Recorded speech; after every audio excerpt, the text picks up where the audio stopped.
And now, you're tuned in to RBLR, the home of Tampa Bay's Reveler Sports. Hello, everyone out there in Tampa Bay and beyond. This is James Knowles coming at you once again for RBLR Sports, and specifically covering the Rowdies today. I am here back, like I said, but I am with someone back the whole time. Carlos, how are you doing today? I'm doing well, James. I'm sure I'm not doing as well as you post, your travels about the world. So I'm excited to hear about that later on. Or now. I don't know. We can see how we're doing. It's a lovely Tuesday evening, 6:23 p.m. Eastern Standard Time. I'm feeling pretty good. I have a big test this Friday. Please send good vibes. I don't know. That's kind of all that's going on in my life. I've just been working, studying, and I have an LSAT on Friday. And watching the Rowdies. That's been fun. Maybe not as fun this past weekend, but honestly, whatever. We'll get to that in a second. James, more importantly, I'm excited to hear about how you're doing and maybe just a little bit about how your travels around the world have been. What's going on over there? Yeah, I'm doing well. And as you said, I was traveling, not quite around the world, but at least to Scotland. It was my first time being there. And as I have said, Cool. probably multiple times, my dad is from Scotland. So it was the first time that I got to go home to that part of, the family tree. I've been to where my mom is from, Germany, quite a few times, but never here. So it was lovely that my wife kind of went along with me. I think that she enjoyed certain parts, certainly not the weather, but yeah, she still had a good time as far as I'm aware. So it was very nice of her to humor me on a couple of the detours that I had us take, many of which were related to soccer. So yeah, we'll get into that a little bit more. But as you said, Carlos, there is something that we usually cover every week. That is the Tampa Bay Rowdies, and that is what we're actually here to talk about. So let's do that a little bit before we talk about anything else. So yeah, this past weekend, unfortunately, the Rowdies dropped points at home versus Pittsburgh Riverhounds, losing 2-0. Like I said, I am back, but I missed several 100th game appearances for a couple of players. I missed several injury returnees, so that's positive. Let's at least talk about those at some point here. Absolutely. Liz was filling in for me in terms of the predictions. She got me a point from this past game. Everyone else got 0, so that puts the guest on 25, Eureka, the producer, on 24, Carlos on 22, and I am on 19. So thank you, Liz, for at least boosting my stock a little bit while I was out. Now, we do have another game to preview. It is the last game of the regular season, and that is away against Louisville City. If you haven't heard of Louisville City before, I don't know how long you've been following the Rowdies, but these are our perennial rivals, so we will have something to talk about, even if this game has fewer implications on the table than we think. And before we get started, just want to say, of course, please like and subscribe to us everywhere, including on YouTube. You can also follow us on any major podcast platform, and please follow us as well on social media at RBLR Sports. We are on Instagram, Twitter, TikTok, Facebook, wherever you are, we are there too. That's right, we are including TikTok now, so please check us out there if you are one of those people who is not my age. So, Carlos, if you could please get us started on the quick recap, and then we'll get going. Wait, I'm so excited to see RBLR TikTok content, by the way. Yeah. Like, I want to see, Eureka doing, TikTok dances if we win games. So. On the field. Yeah, I mean, that'll be fun. I'm not saying that's going to happen, but Eureka's listening to this as we record, so maybe jot that down as an idea. Okay, quick recap regarding this past weekend's disappointing result, I'd say. Your starting lineup was not too different from anything you would expect. Connor Sparrow in goal, Jordan Doherty, Lasso, Guillen making up a bit of that backline unit. You also have Antley, Ekra, Hilton, Armin, and Dennis, Jennings, and Perez making up the more attacking part of the unit. Obviously, Jennings as that main striker. He has been on fire recently. Unfortunately, did not keep up that goal-scoring streak against Pittsburgh, but one prolific goal scorer who did keep up his goal-scoring ways was Albert Dequa for the Pittsburgh Riverhounds. He is, of course, by far their leading goal scorer, and I think he's leading the Golden Boot race, actually. He was the player we highlighted last week with Liz, and it is no surprise that he got on the score sheet. Maybe a bit surprising how early that happened. I think it kind of shell-shocked the Rowdies a bit there. Literally a minute into the game, Albert Dequa got on the score sheet, found himself by himself on the back post, which should never be happening with a player of his caliber. We should always be having a guy on this kind of, quality player. But unfortunately, he did find the goal with an assist from former Rowdy Junior Etu. The Riverhounds also scored in the second half later on to make the game 2-0. It was not an Albert Dequa goal, surprisingly.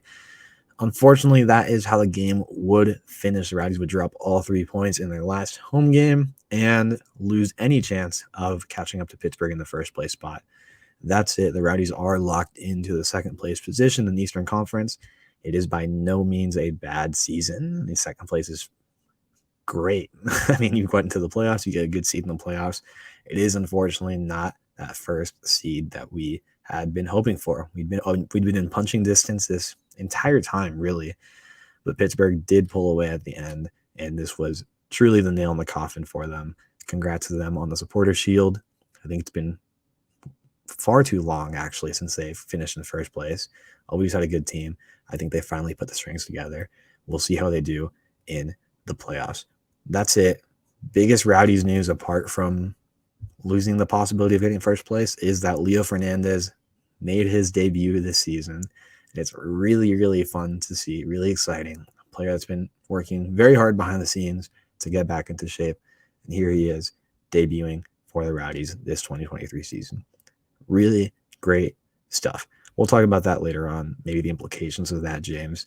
But just from like a fan's perspective, really nice to see him back on the team. Lovely. Welcome back, Leo Fernandez. Questions and analysis, James. Let's just jump into how the game actually went and maybe why it went that way. Let's start with that first goal. What the hell? That's my question. What happened there in a matter of literally seconds? Albert Dequa, the one guy we had been saying to look out for, the one guy that we know is a threat on the goal. How did he end up so wide open? And then let's jump into the rest of the first half. But let's start with that first play. What happened there, James? You're the tactical mastermind on this podcast. What's going on? Because all I saw was a guy that was way too wide open, and the guy that should never be open at all is Albert Dequa. What happened? Yeah, I did not get to see all of this game in getting back late Sunday, but obviously I have seen the highlights, and the highlights are longer than 30 seconds. Therefore, I have seen the first goal. It was crazy. So it just started with a kickoff going back and forth for the first 10 seconds or so, and then the Rowdies kind of got the ball up a little bit past halfway, where they lost it. And from there, I think it was actually Albert Dequa who had the ball, if I'm not mistaken, in the middle, and he passed it back from his position right in front of our defensive line to Canardo Forbes. Now, Canardo Forbes is another very long-standing, long-term player for Pittsburgh Riverhounds. He is pretty much another legend at that club, along with other players like Albert Dequa appears to be on his way to becoming. But anyway, Canardo Forbes is somebody that you have to put under pressure immediately because you know what he can do as a playmaker. And he did it here. He received the ball from Albert Dequa, if I'm not mistaken, and he turned to his left. Streaking into space was a wide open Junior Etu. If you are a Rowdies fan, you should also be familiar with the name Junior Etu because he played with us last season. And that never should have happened. I mean, it's just ridiculous that he was in that much space, for one thing. And beyond that, of course, it's just honestly, I think what happened is we felt too early on like it was just, we're getting started here. We're still rolling ourselves into the game. It's one of those things where they started firing on all cylinders, obviously, and they catch us on a little bit of a lucky break while we are just kind of waking up into the game.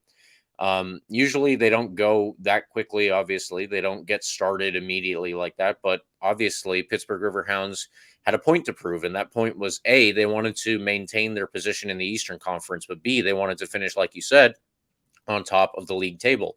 I think based on the West Conference that they have that all sealed up at this point. So they cannot be caught. And they wanted it from the very beginning. It's hardly ever one of those. I really hate that. I've said this before, but I really hate that cliche of, they just wanted it more, something like that.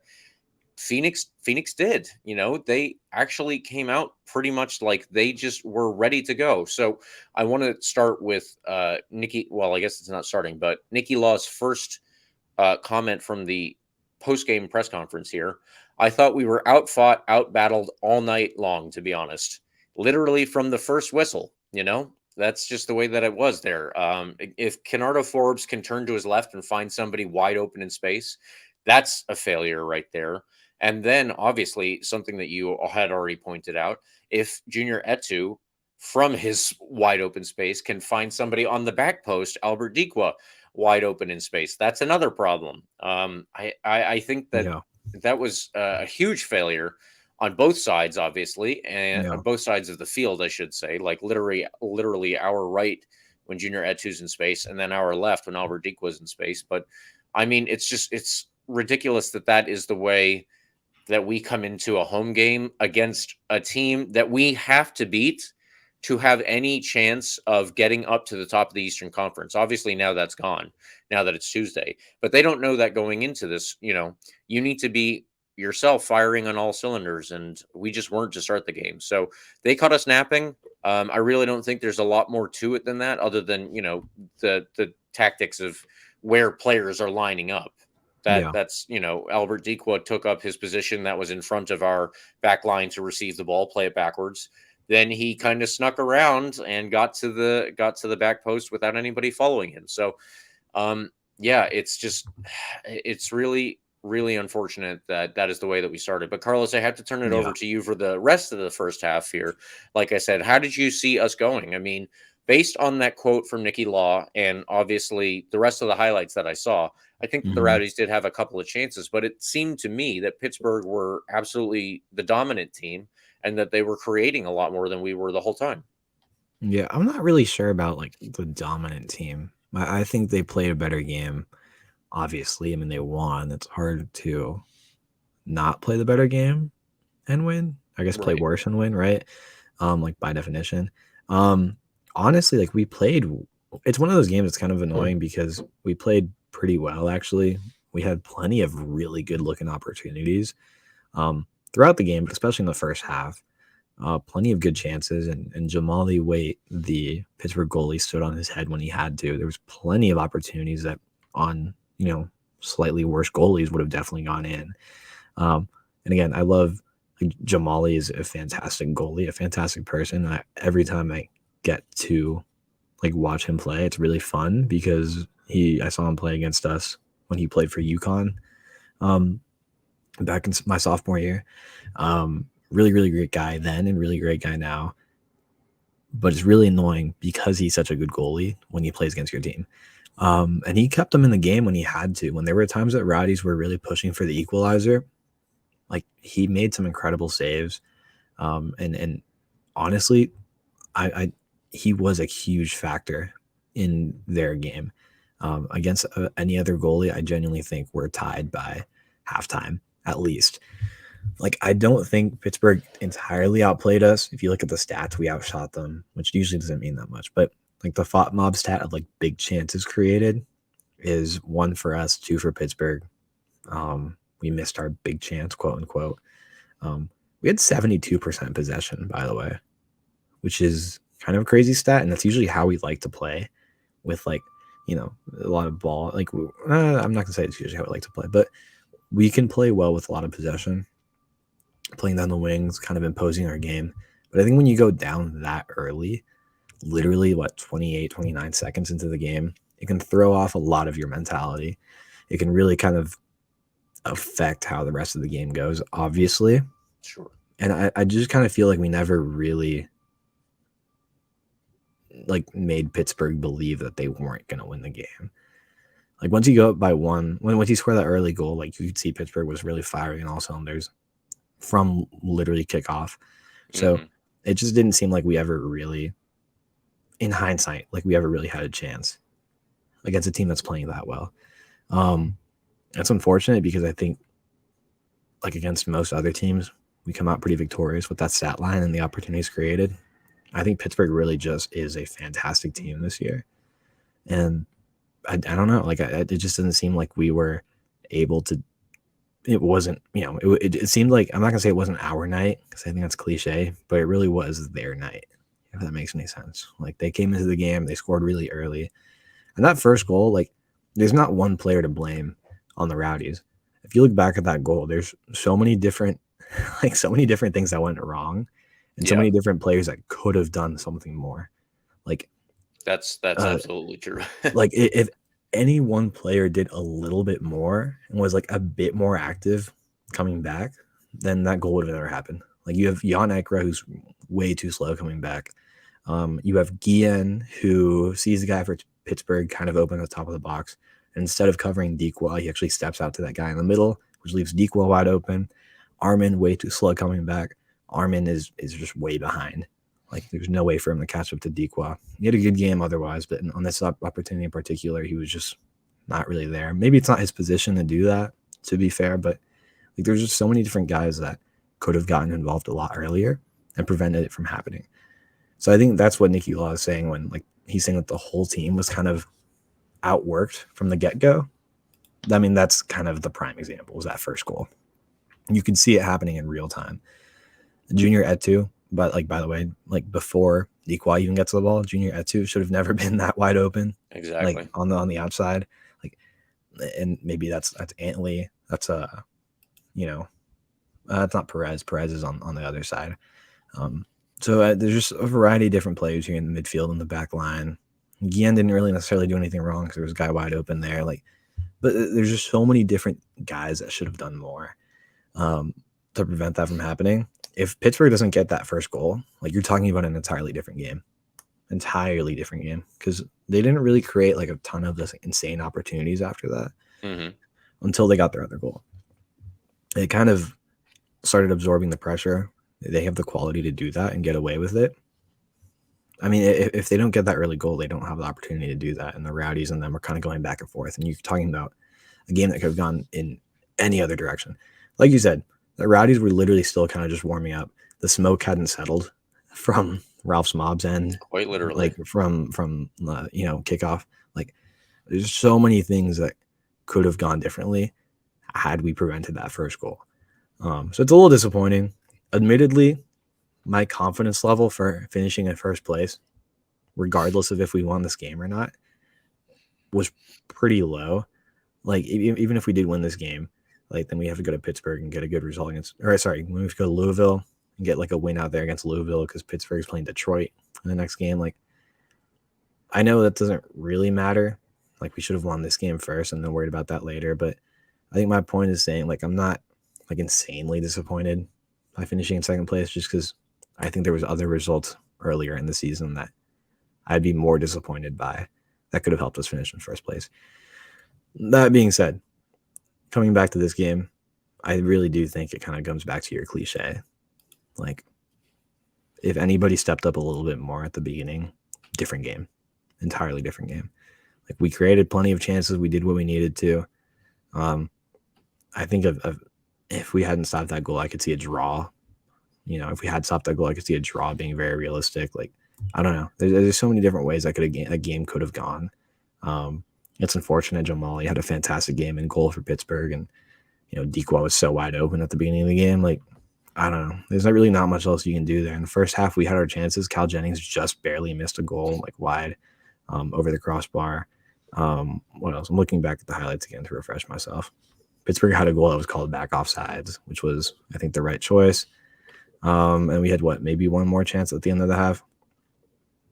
And that was about it. So I'm not going to say like we created more opportunities by any means, but we certainly had our opportunities. And right at the end of the half, Cal Jennings had a chance that I think skimmed the post and went out wide. So like Pittsburgh being up 1-0 at the end of the first half is like justified, but I think a fair result at the end of the half would have been 0-0, 1-1. Like I think by the end of the first half, we had been back and forth enough to the point where we definitely deserved a goal. Or Pittsburgh, like I'm not gonna say it didn't deserve that first goal. I think we just should have been doing more. If we'd been kind of in our mid-game form in those first 20 seconds, and we were fine. But we weren't. So It's unfortunate, but again, like we can jump into the second half in a little bit here.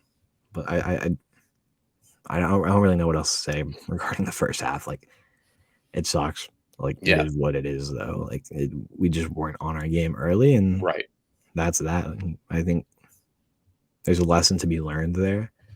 We'll get to the Louisville game eventually, like next weekend. But I guess you don't really. The implications of that game are much less. But once you get into the playoffs, and you have that first game at home, like the other team's going to be wanting to come out strong, like this team and this Pittsburgh team was. That's Like, they're exactly going to right. want to come out and send a message early on.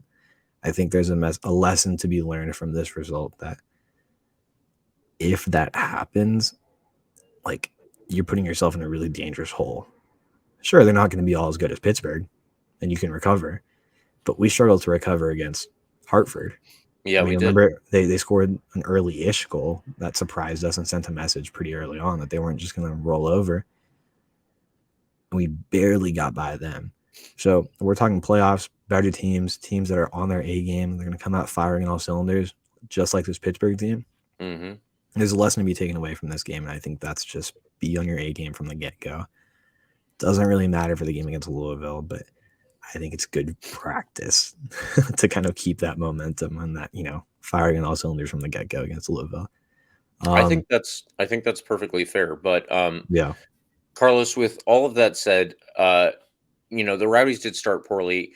It would have been better if they were, in the middle of the game form here. If you want, we can jump to the second half here, because that was my next question was, in the second half, did you see that the Rowdies were playing significantly differently? Were they creating more chances there? Again, I only got to watch the extended highlights, read the coaches stuff here, but I know we gave up the second goal, and yeah, that one was another one that was disappointing. But walk me That through goal is what so stupid. yeah, walk me through how you saw us playing in the second half, and obviously the goal, and then if it was something that we could have come back from still, or if Pittsburgh just kind of shut us out. Because you already mentioned the statistics for the possession in this game, and the possession was very much in our favor. But I think that that's perfectly fine with Pittsburgh in the way that they like to play. Absolutely. They don't mind that. So, what did you see in terms of our play? Yeah, I didn't see us playing like any worse. I'm not gonna say any better. Like I think we played fine in the first half. We created our chances against a really good team, and we just didn't necessarily capitalize on them. Right off the bat in the first half, there's a great run from Jake Arman, by the way, who has, like, side note, impressed me this season because I kind of perceived him as a more like defensively inclined winger. Maybe that was just kind of my reading on him, and it was entirely wrong because he's definitely proven me wrong in terms of his offensive capabilities. He's quick, he can dribble well, and he proved it really early on in the second half. Found who was it? Looking back again, it was the ball eventually fell to Charlie Dennis, who ripped a really impressive kind of like turnaround shot. He wasn't facing the goal and kind of ripped a shot low. That challenged Pittsburgh's goalie Jamali, and it very easily could have ended up in the net. But again, a crazy save from Pittsburgh's goalie.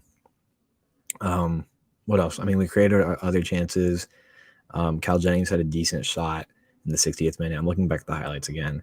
But in terms of like us doing anything differently, I don't think we did. Like I kept joking with Liz about this. Like, tactics is not my forte, but I did start playing Football Manager a couple weeks ago, so I kind of know what I'm talking about. And we didn't really do much differently. Like it was really just kind of the same game, which is fine because we were creating opportunities. It just never really came to fruition, right? In terms of Pittsburgh's second goal, the reason why I said that was so stupid was because we got possession of the ball like twice and then just gave it away in transition. I think that's I believe it was Jake Arman who turned it over. That's definitely one of his lowlights on the night. Turned it over around the midfield. All of a sudden, Pittsburgh's kind of in the counterattack. And again, this is kind of going back to the firing on all cylinders thing. We're kind of like transitioning back onto defense, and everybody seemed to be like, oh my God, You know what I mean? Like we turned the ball over and then everybody's like kind of sluggish and turning around. It's like, okay, fine, time to go back and play defense. But Pittsburgh's in full stride by that point, right? Exactly. And it was an easy goal for Osuna, who really just had to tap it in. I'm forgetting who got the assist, but ultimately Lasso was left, and I'm not going to blame this on Lasso at all because there was nobody on the wing to stop that pass from coming in. Lasso had to decide whether he's going to stick with Osuna or step out and try and make an interception on the ball before it gets to him. And I think he made the right choice. He's big enough to try and quick enough to try and get there in time. It's a pretty narrow window, but it was a great pass, and Osuna just really had to tap the ball in by that point. Like Armin was still kind of running back. None of our midfielders were back because everybody was transitioning to what we thought was going to be a counterattack for us. But then the ball gets turned over. We're sluggish in return, and by the end of the 61st minute, we're down 2-0. And after that, it seemed like we were just kind of taken out of the game. Like we had our opportunities, but 2-0 is quote unquote the most dangerous lead in soccer or whatever. I don't really believe that. Like by the 85th minute, we had that one more chance from JJ Williams. It was a header, pretty good looking opportunity actually. One more corner in the 88th minute that ended up kind of on frame, but was never really a challenge for Jamali, and that was it. Like we had our opportunities before the second goal for Pittsburgh, but after that, like it was kind of like, okay, yeah, it's over. Like it didn't seem like we really had the intensity needed to come back from down 2-0, especially knowing that we had to win the game for it to be meaningful at all, right? Right, exactly. Yeah. So I think that took the wind out of the Rowdies' sails as well, because like you need to score 3 goals in the last 30 minutes. You haven't scored 1 yet. And Pittsburgh's defense is fantastic. Jamali is playing like a Jamaican national team player because that's what he is. Like, so, I mean, by the time Pittsburgh scores the second goal, we're out of it. And it's basically a 3-goal deficit in our eyes. Like we need to win for it to mean anything. I don't think anybody really believed in themselves by that point. So it's a long way of saying we played well up until that Pittsburgh second goal. We did our thing, and we could have scored our goals if we, capitalized better. I think it's, unfortunate time for Cal Jennings' goal scoring streak to come to an end. Yeah, that too. Yeah, but like, whatever. Like Pittsburgh really is, I think, the best team in the league right now. I'm not going to say they have I genuinely think we have a better roster top to bottom, and that like our players individually match up better with Pittsburgh than any other team in the league matches up with Pittsburgh. So this is all to say, like, I wouldn't be surprised if we will likely see them again in the playoffs. I just think it's unfortunately, if we do meet them again in the playoffs, it's unfortunate that's going to be over there in Pittsburgh because we struggle big time over there. So that's looking forward to far ahead. Like we still have to get through the last part of the season here. Then we have the playoffs, and we actually have to win a couple games to get there to Pittsburgh, right? Right. Assuming they win their games as well. Like we know how historically first seeded teams do in the USL playoffs, which actually isn't very good. Last year was certainly the exception, not the rule, that the 2 top seeded teams made the playoff or the championship final. So that's a long way of saying, in summary, we played fine this game. I would even go at times to say that we played well this game. I know the score doesn't indicate that. But there's definitely some valuable lessons to be taken away here about how we started the game. And actually, I think that's about it. Like that's really the only lesson to take away. We have a great team, and if they play our game, then we can do fantastic. But we have to just be kind of on our A game for the full 90 minutes and not for the last, for the middle 60. You know what I mean? I think that's a good way to put it. Yeah. So it's an unfortunate result. But again, this is probably a way of me coping. It would have been really difficult to finish in first place had we won this game anyway. Tough result to get in Louisville next week. And then Pittsburgh has a relatively easy-ish opponent next week in Detroit. Detroit is kind of bad. I don't know how they're overperforming. James, I know you didn't get a chance to see most of the second half, but is there anything you think I might have missed here? Did I summarize that well? Am I just kind of blabbering by this point? No, I think you did summarize it well from what I saw, but if there was something that you're missing, then it's probably just something I'm missing. So I think that honestly, everything that I saw, it looked like you were spot on with that. I just wanted to highlight again, the missed opportunity in the playoffs. Obviously, it would have been Absolutely. very difficult, like you said. It would have been very difficult to overcome Pittsburgh had we even won that game. We would have been level on points now, and then we're away to Louisville City, and they are at home or away to Detroit City. I don't They're remember. away to Detroit. Okay, so I mean, crazier things could happen, Yeah. but have happened. But yeah, either way, it still would have been difficult. It's Yeah. unfortunate. I think that the other possibility that you mentioned before we started this was Sacramento is first in the West. Correct. So let's just assume, for the sake of argument, that the Rowdies got into the final of the USL Championship, and that would be on their 60 points or 63 points, give or Correct. take. Sacramento could still have the points advantage, and I'm not sure, like you said, I'm not sure if that's where it comes down to for hosting. I think that it is.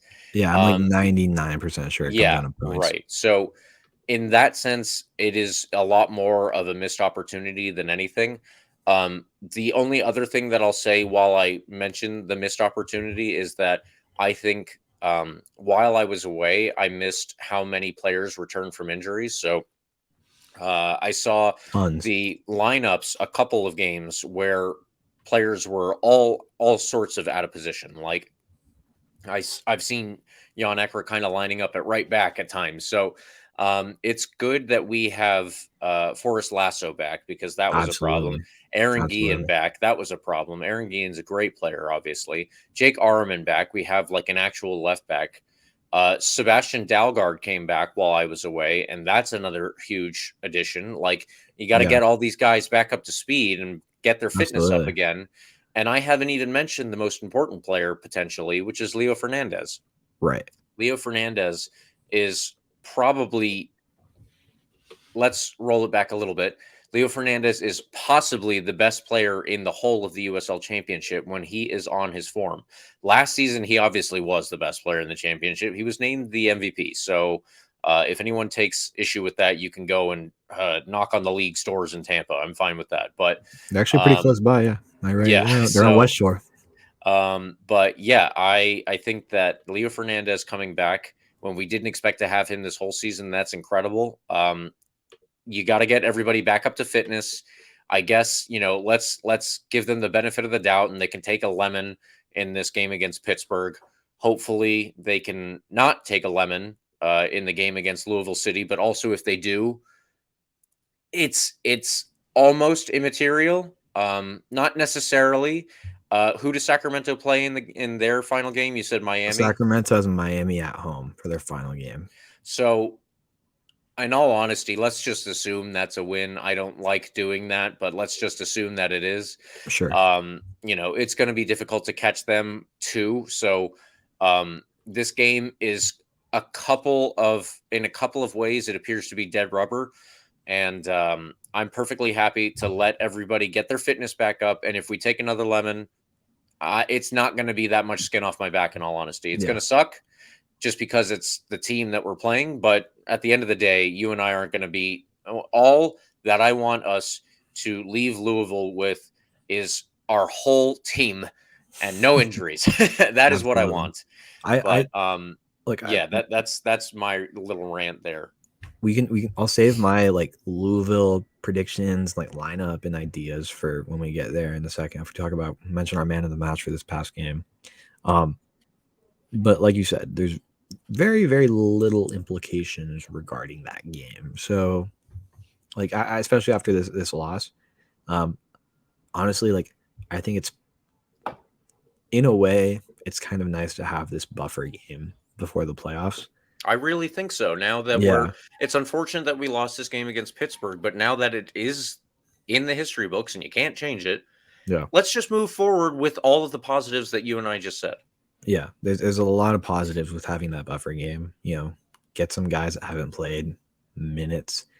Let me save this for like in 3 minutes from now. Actually, James, before we entirely just start talking about this Louisville game, which again, there's not a ton to mention in terms of implications and whatever, but let's just mention our man of the match. Is that okay with you for this past game? Absolutely. Okay. I'll just say my man of the match first. Honestly, like everybody played fine. So my man of the match isn't like based off anything too like concrete. But my man of the match was Aaron Guillen, is who I'm gonna go with.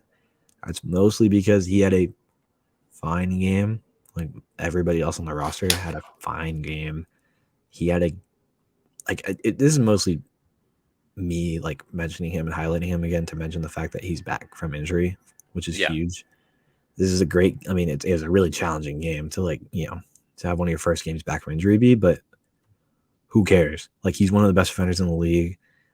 Played pretty well. Maybe had a misstep and involved in that first goal. But honestly, everybody did. So I'm not gonna like fault him too much for that. I'm gonna spoil your man of the match a little bit and say your man of the match was also involved and somewhat at fault, like everybody else was on that first goal. So I really don't think it means that much in terms of like knocking him too many points for that. Like, so all that being said, Aaron Guillen had a fine game, like most other people on the team. But it's mostly just me being really excited that he's back and wanting to highlight the back line a little bit because him being back in the lineup puts Kleeman on the bench, and Kleeman is a fantastic defender in his own right. So if we have a backup defender on the bench, that's really, really exciting in a really nerdy way. Like nobody really gets excited about defenders on the bench. But based on how the season has gone and how many people we've had on the back line, having a defender, like a true defender on the bench is thrilling. So Aaron Guillen making his return, huge for a variety of reasons, had a good game, and that's why he's my man of the match.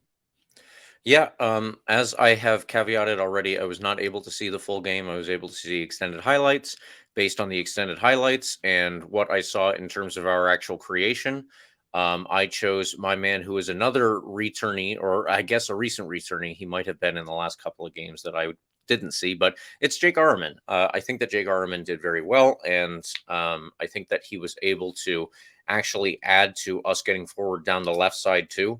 I think that we are, a pretty cross-heavy team overall, so having somebody who can get himself up the wing, swinging across, that's pretty good. And he's an actual, defensive player too. We don't have to shoehorn somebody into the wrong place, and that is always a positive. So, yeah, that is my man of the match. And I just want to say before we move on to Louisville City, obviously liking and subscribing is free. But if you think that you might need some new threads coming up, it is getting a little chillier out, just the tiniest little bit. You can support this podcast a little bit more by heading over to shop.rblrsports.com and checking out all of the designs that we've got going on there. There will be a link in the description, of course, and I ask that you just check it out because I do think that you'll find something you like if you go on there. You will also get a promo code if you would like to buy something that is COYR for 10% off of your order. So please, like I said, check it out, and we will now move on with our Louisville City preview. Carlos, get us started there, and we will go through the implications such as they are. Absolutely. Already, as we've stated, not much to do with the table. Absolutely. So, like you said, the final game of the regular season, time flies, man. Is an away game to perennial rivals Louisville City. They have dipped in form this year, which is pretty rare for a team that's always in contention for first place. They currently sit in fifth place with 50 points from 33 games played. We, like we said, are cemented now in second place. That will not change no matter what happens, no matter how crazy the results are around the league. We are in second place, and that's not going to change with 60 points from our 33 games. They are currently in mixed form. They had a win, loss, draw. The last one was against Hartford. They've switched from 4 to 5 in the back this season with Ollie Semelli in net. In front of him, you have Manny Perez, Wesley Charpie, Sean Toch, Kyle Adams, and Oscar Jimenez, who's been there for a while, by the way. Jimenez has been there for a pretty long time. Midfield of Carlos Moguel, Paulo De Piccolo, Jorge Gonzalez are usually behind Brian Ownby, and this really, really young, insanely talented forward coming up for Louisville, Wilson Harris. Cameron Lancaster has not been starting recently, despite his record. Usually has been Ownby and Harris up top. Harris leads them with 9 goals ahead of Toch with 6. which is crazy, by the way, for a defender. Lancaster on 5, Ownby with 4 assists. We lost to them 2-1 at home way back on September 9th, which was important to us on the table. Would be nice to get a little bit of revenge. But, again, like we said earlier, realistically, this game has little to no impact, especially in the Eastern Conference table. So it'd be nice to get a win going into the playoffs, kind of build some momentum. Rowdies are already selling tickets for the playoffs. It's coming up soon. We have that guaranteed home game. Louisville does have a little bit to play for, though, James. I'm looking back at the table. They're behind Memphis by 2 points. They're in 5th place currently. Right. To get that guaranteed home game, right, you have to be at least in 4th place. Am I mistaken in that? Top 4. No, I think you're correct. So Louisville at least has that to play for. They're going to look to win and hope Memphis drops points against New Mexico in New Mexico, which honestly is kind of likely. New Mexico is kind of tough to play at home. Decent team, weird field, but I guess Memphis is used to playing on a weird field. So that's all to say Louisville does have a reason to play us and try to win. They definitely want to try and lock in a home game for that first round. That's not guaranteed right now. In fact, they're outside of that, home game position in 5th place. So in theory, they'll be traveling for that first round should nothing else change after this weekend. Alternatively, for the Rowdies, James, like we said earlier, nothing's going to change in their spot. They're going to be in 2nd place in the Eastern Conference.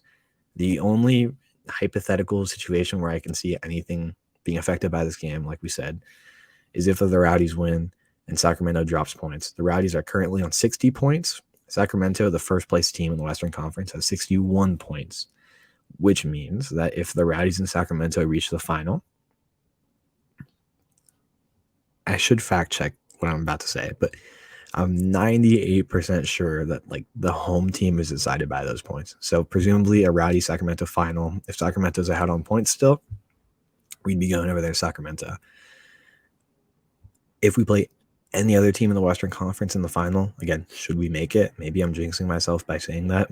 We should play at home. So we are several games away either way. So we are so. This is purely hypothetical. This is literally the only implication I can see. Right, exactly. Being affected. That's the only reason I'm mentioning this.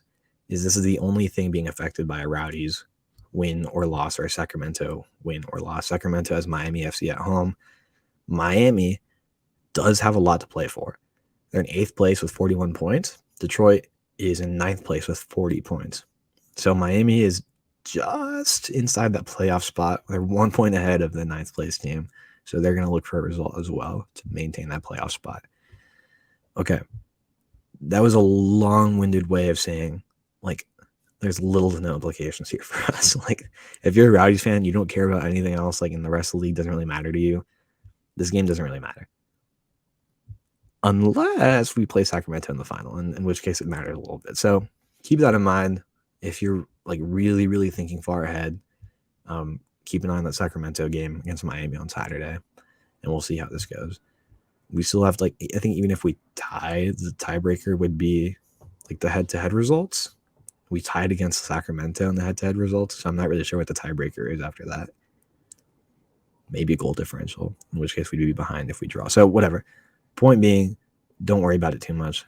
I just felt like we should mention that because it's really the only thing that would be affected by this result. James, I'm curious. How do you think we should approach this game? Not even in terms of tactics. I'm thinking playoffs are coming up after this, right? It doesn't really matter that much. What should we do lineup wise? And that's kind of what I'm getting at here. Lineup wise, as I've stated, the thing that I care about the most in this game is us getting out of it without any further injuries. The injury situation that we've had over the course of this season has been absolutely ridiculous. Honestly, really crazy. The amount of players that we have had out, not just for a game or 2 games, but for a month. For it's October, so 10 months. For a certain Leo Fernandez. The injury situation is insane, and the fact that we have managed to get to 2nd in the East, 3rd in the league, it's ridiculous. A lot of that comes down to JJ Williams and Cal Jennings, and Charlie Dennis. They've been our goal scorers, who are all in double digits. But it's just, I want to emphasize how kind of crazy it is that this is the situation we're in, when we've had the coaching change in the middle of the season. We've had all of the injury problems that we've had. I mean, Hartford played a game where they had 2 guys on the bench. We have done that. We have done that with 3 guys. I don't remember how many times now, but it was multiple. So it's really, really crazy that we are in the situation and in the spot that we're in right now. All I want is for us to get everybody a little bit more fit, 90 minutes more fit, let's say, without any further injuries. If we can get into the playoffs with an almost entirely fit team and there are no injuries, other than a couple of big ones. I know Abel Caputo is still out. I don't remember who was listed on Eureka's last tweet, but Leo is back. Jake Arman is back. Sebastian Dalgard is back. Aaron Gee and Forrest Lasso.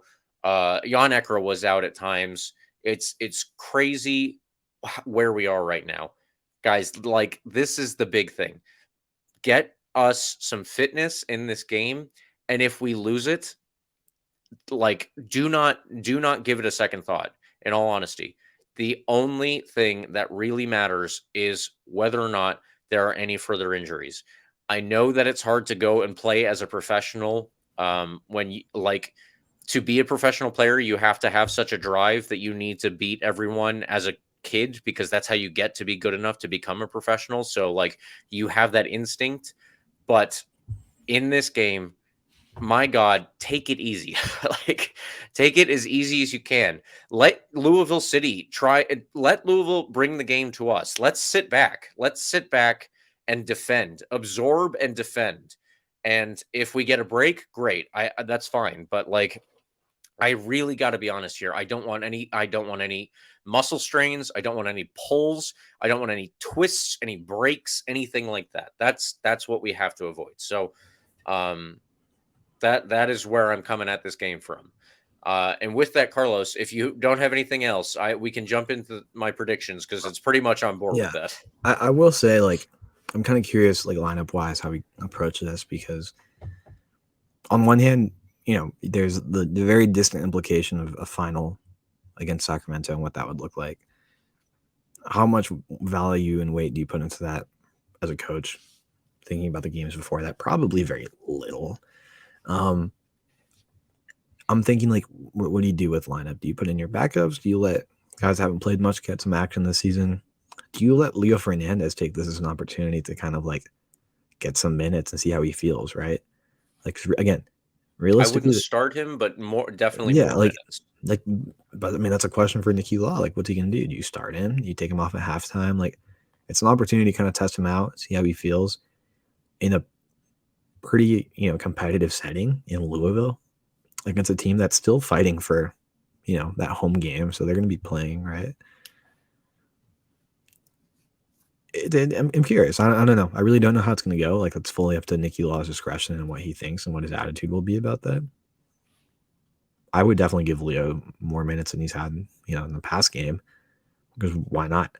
And if it looks like he might be, like, kind of getting winded, like, take him off, like, whatever. Like, it really doesn't matter, like, right? Like, that's kind of the point of this game. That's why I think having it as a buffer game for the playoffs is really interesting and certainly a benefit. So let's see what we can do. Doesn't really matter. I think by this time next week, when we're talking about this, at that point will be this past weekend. Like, I don't really think we'll be talking too much about the result, and more so who played, how long they played, how did Leo Fernandez look? More importantly, what are the playoffs starting to shape up to be? Who are we going to be playing? And do we have a full squad to do it? Right. So I think that's kind of how I'm approaching this game. By the way, I'm never going to forgive Montverde Academy for injuring Leo Fernandez in preseason. Like, what the hell? What are we doing here, guys? So if you have any association to Montverde Academy, I don't like you. No, I'm joking. I don't really care. But it is unfortunate. It's so random that it was a preseason game in which that happened, by the way. So long-winded way of saying, again, This game doesn't really matter. I honestly don't really care how it goes. Like, I don't dislike Louisville enough to be like, oh, it's a classic, it's a rivalry game. We have to go out there and win. Like, no, like we don't. Like, I don't really care about legitimately. our And record against like I Louisville. said, it's a hard instinct to turn off, but we don't. Yeah. So I think Louisville has more to play for than we do, and I'm totally okay predicting a loss, which is what I'm going to predict. I think we're going to lose like 2-1, but again, I just don't really care. It'd be nice to kind of get a win going into the playoffs, but Louisville has more to play for. They want that home game. It's much harder to play Louisville at home than it is away. By the way, I think it's my first like loss prediction all season. Like I never predict a loss. Like, It might be. I don't know. So why not just throw it in there at the end of the year? So again, I'm more curious about like who's going to be playing than how we play. I'm curious about how Leo Fernandez looks. If he gets minutes, I'm sure he will.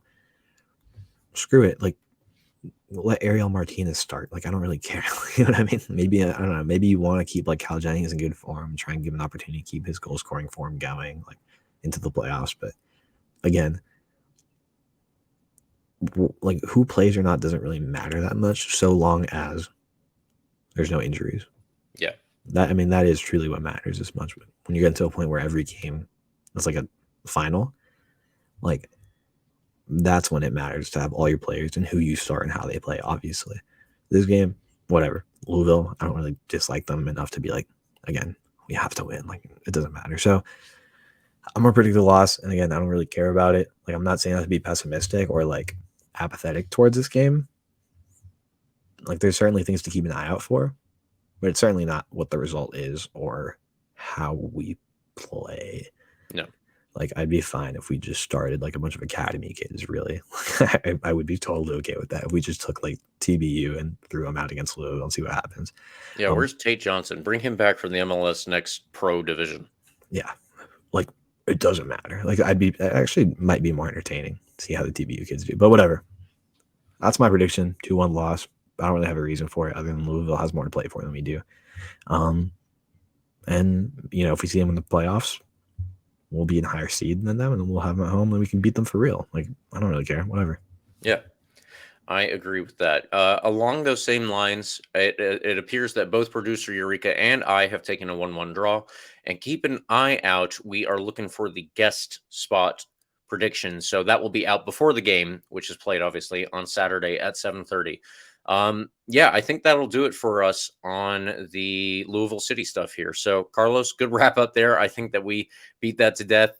We do not care if this is a loss, but if you guys do, let us know why we're wrong. We'll take that. So we'll move now into extra time, obviously, because you can hear my voice and see me if you're on YouTube. I am back from Scotland. I had a great time. I will probably do an off-season episode about it because there was a lot of soccer involved in it. Like I said, thank you to my wife for humoring us on our honeymoon and going to all of these different things. But ultimately, I saw 5 stadiums in person, 4 of which I got to walk through the players' tunnel. That's honestly pretty nuts. I've been through the players' tunnel at the Rowdies game, just like, doing press stuff for the podcast. But other than that, I haven't been through the players' tunnel in any other stadium in the world. So I don't know. I don't know how I got so lucky with these. I will give one hopefully brief anecdote about that. So my dad is from the city of Dundee. And when we got to Dundee, there's this giant hill at the top of the town. So my wife and I climbed that. We were beat to death afterwards. It was crazy trying to get up there. We didn't realize how steep the angle was going to be. Apparently, all of the Scottish towns in the world are built, or all of the Scottish towns are built on hills. I don't know who chose that, but when we started walking down the hill, I was like, I would like to see these 2 stadiums in Dundee, which are for Dundee United and Dundee FC. They're right across the street from each other, like literally right across the street from each other. So I wanted to see that. I found a car that had a taxi sign on it, and I saw somebody getting into that car.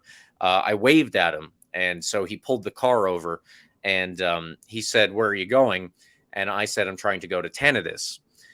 That's the name of Dundee United's stadium. So he said, where? And I said, Tanadis. I was worried that I was mispronouncing it. As it turns out, I was, because it's Tannadice, but that's neither here nor there. He says, get in the car, and he shows us his Dundee United cap. So we were like, okay, cool. And we get in the car. We start talking about, my connections there, all this kind of stuff. And, he says he's been going there since he was 7. We get to the stadium and he's like, I got to get you guys in. And we're like, no, that's fine. We can just take pictures from the outside. We didn't expect to get into the stadium to begin with. That would be silly. But he persists, and he goes into this employee door that has a facial recognition scanner that allows employees in and doesn't allow anyone else in. So he's standing in front of it, and 5 times it scans his face and says facial recognition denied, access also denied.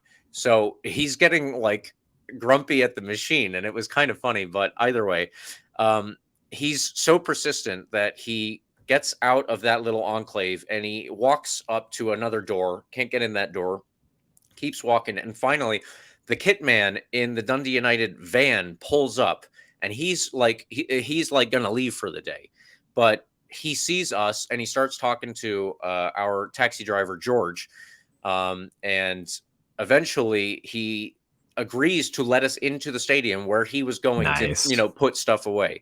So Jamie and I are like, oh my God, we're getting into the stadium, or at least I am. I'm sure she thought the situation was crazy. I don't know if she was excited about it, but it was certainly crazy.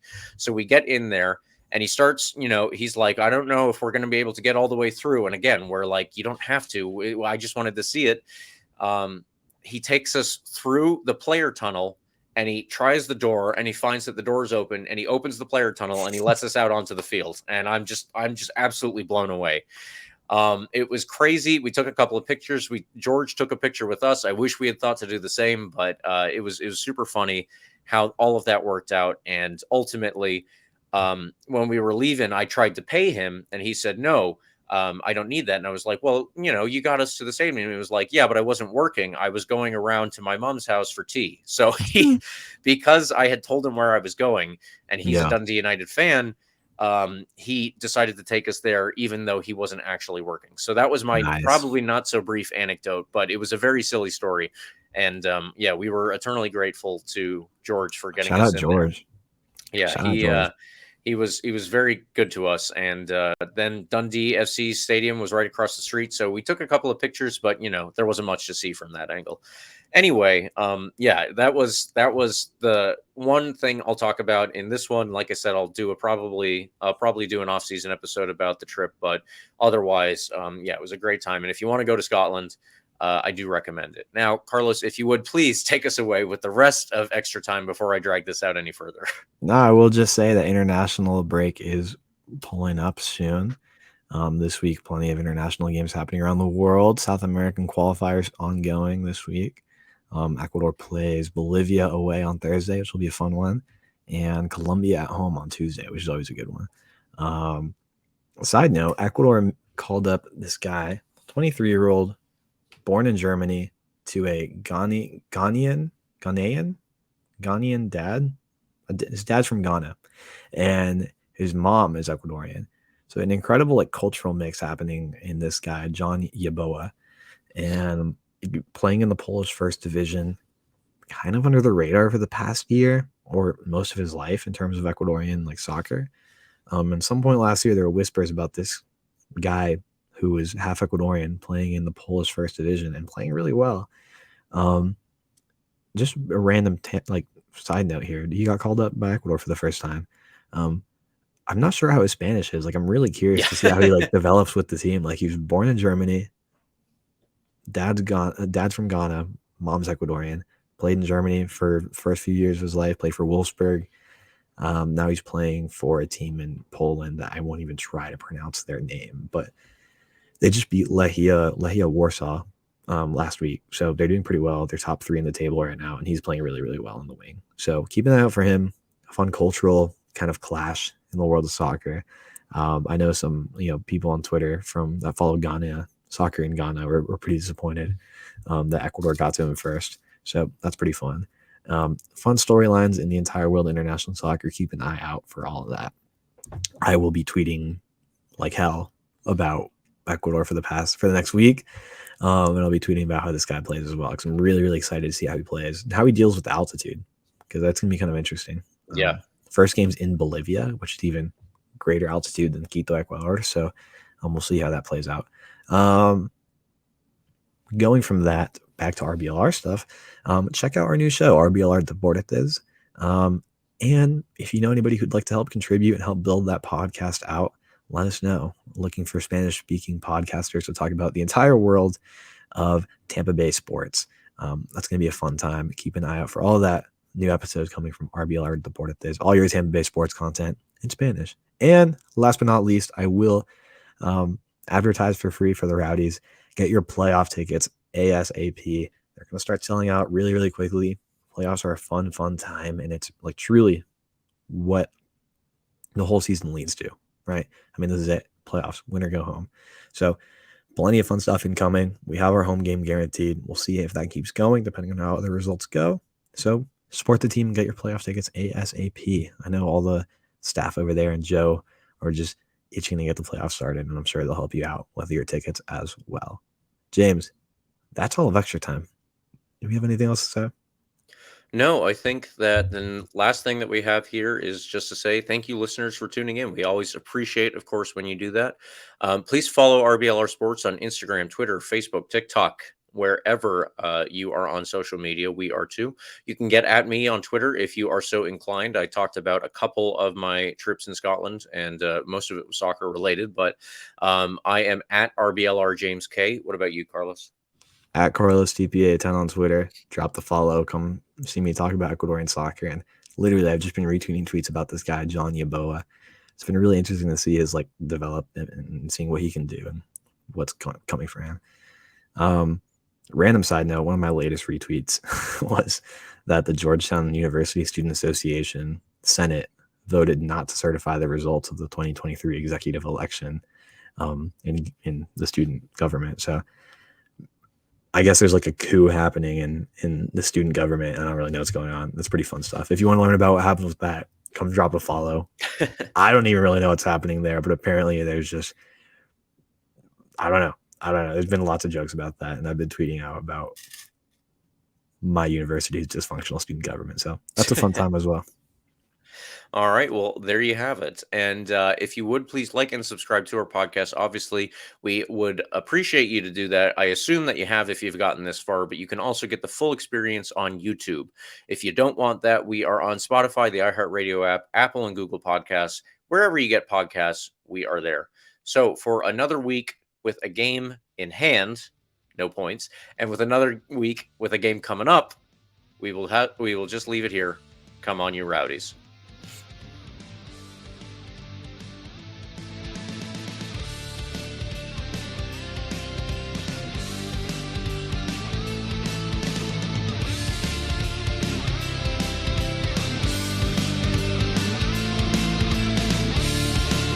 Thank you for tuning into this presentation by RBLR Sports. On your way out of the stadium, please remember to like and subscribe.